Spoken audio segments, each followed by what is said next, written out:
Hi, this is Governor Andy Beshear.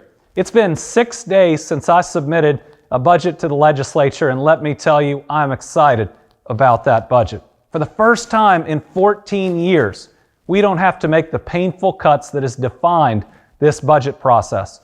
For the first time in 14 years, it means we don't have to further cause pain to so many who rely on important services.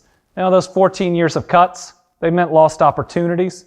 Sometimes they've meant lost lives. They meant fewer social workers to protect our children, resulting in Kentucky being #1 in child abuse and neglect in this country. But with this budget, with not having to cut and in fact add back, we have new opportunity in this state to be what we have always wanted to be. So our budget focused on a couple things. First, education, making sure that our teachers are fairly compensated and we can end a teacher shortage. Increasing funding to K through 12.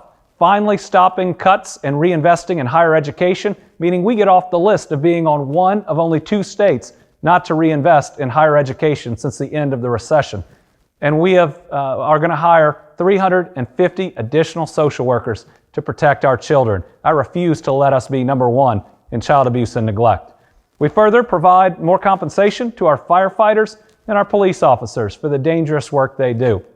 But there's one part of this budget that a few have raised questions about, and I want to make sure you know the truth, and that's the funding we are putting into our pension system.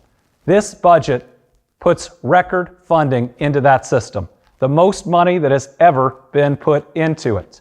And let me give you the breakdown of what that comes out to, but here's the bottom line.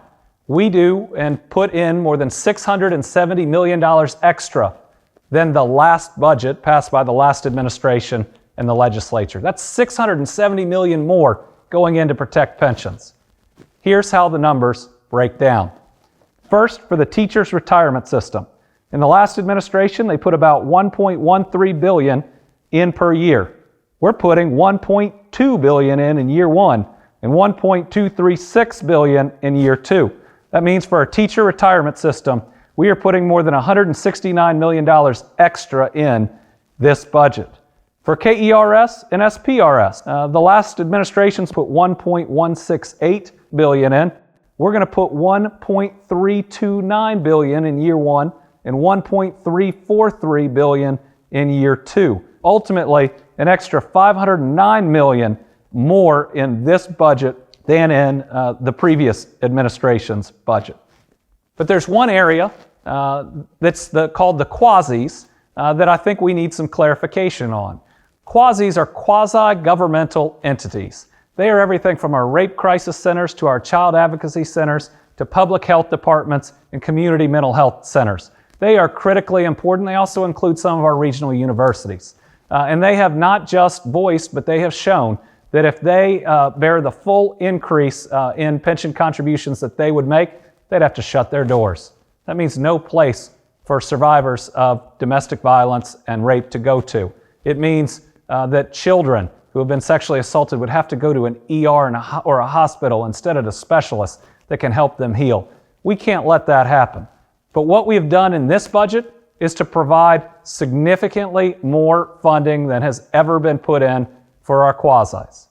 So in the last administration, for the quasi-governmental entities, $163 million went in each year. Under my budget, more than $110 million extra each year, $273 million.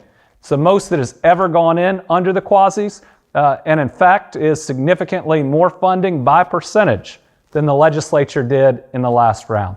This budget is transparent. We show you all of our numbers and where they come from. And our pensions, record funding, because that pension is a promise.